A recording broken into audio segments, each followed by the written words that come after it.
164 ಲಕ್ಷ ಕೋಟಿ. ಒಬ್ಬರೇ 10 ವರ್ಷದಲ್ಲಿ 110 ಲಕ್ಷ ಕೋಟಿ ಮಾಡೋರೆ. ಅವ್ರು 70 ವರ್ಷದಿಂದ ಇಲ್ಲೇ ಇದ್ರು, ಇವರು 10 ವರ್ಷದಲ್ಲಿ ಎಲ್ಲೋ ಹೋಗ್ಬಿಟ್ರು. ಇನ್ನೇನಿದೆ ದೇಶದಲ್ಲಿ ಹೇಳಿ ನೋಡೋಣ, ಏನು ಉಳಿದಿಲ್ಲ ಅಣ್ಣ. ಇವಾಗ ಕರ್ನಾಟಕದಲ್ಲಿ ಸ್ಟ್ರಾಂಗ್ ಐತೆ, ಸೆಂಟ್ರಲ್ ಅಲ್ಲಿ ಇವಾಗ ಕಾಂಗ್ರೆಸ್ಗೆ ಒಂದಿದೆ ಆಂಟಿ ಹಿಂದೂ ಅಂದ್ರೆ ಹಿಂದೂ ವಿರೋಧಿ ಪಕ್ಷ ಅಂತ ಹೇಳ್ಬಿಟ್ಟು ಮೊನ್ನೆ ರಾಮ ಮಂದಿರ್ ಕರೆದಿದ್ರು, ರಾಮ ಮಂದಿರ್ಗೂ ಬಂದಿಲ್ಲ. ಏನ್ ಹೇಳ್ತೀರಣ್ಣ? ಅಣ್ಣ ಇದ್ರಾಗೆ ಮಂದಿರ ಬೇರೆ, ಇದು ರಾಜಕೀಯ ಬೇರೆ, ಅದಕ್ಕೆ ಸೇರಿಸ್ಬೇಡಿ ಅಣ್ಣ. ಮಂದಿರ ನೋಡಿ ಎಲ್ಲರಿಗೂ ಒಳ್ಳೆ ದೇವರು ಓಕೆನೆ, ಅರ್ಥ ಆಯ್ತಾ?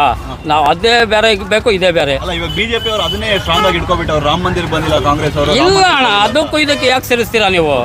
ದೇವರು ಅಂದ್ರೆ ಎಲ್ಲರೂ ಮನ್ಸ್ನಾಗಿದ್ದೇ ಇರ್ತೈತಣ್ಣ. ನಿಮ್ಗೂ ಇದೆ, ನನಗೂ ಇದೆ, ನಮ್ಮ ದೇವ್ರು ಇದೆ, ಅವ್ರಿಗೆ ಎಲ್ಲರಿಗೂ ಅವ್ರ ಮನ್ಸ್ನಾಗ ಇರ್ತದೆ. ನಾನೇ ಒಬ್ಬನೇ ದೇವ್ರಿಗೆ ಅಂತ ಹೇಳಿದ್ರೆ ಆಗುತ್ತೆ, ಅದು ಎಲ್ಲರಿಗೂ ದೇವ್ರೆ, ಅರ್ಥ ಆಯ್ತಾ? ಬಡವ ಆಗ್ಲಿ ಶ್ರೀಮಂತರಾಗ್ಲಿ ದೇವ್ರು ಎಲ್ಲರಿಗೂ ಒಂದೇನೆ. ರಾಹುಲ್ ಗಾಂಧಿ ಅವ್ರು ನೋಡ್ಕೊಂಡು ಜನ ವೋಟ್ ಹಾಕ್ತಾರೆ ಅಂತೀರಣ್ಣ? ರಾಹುಲ್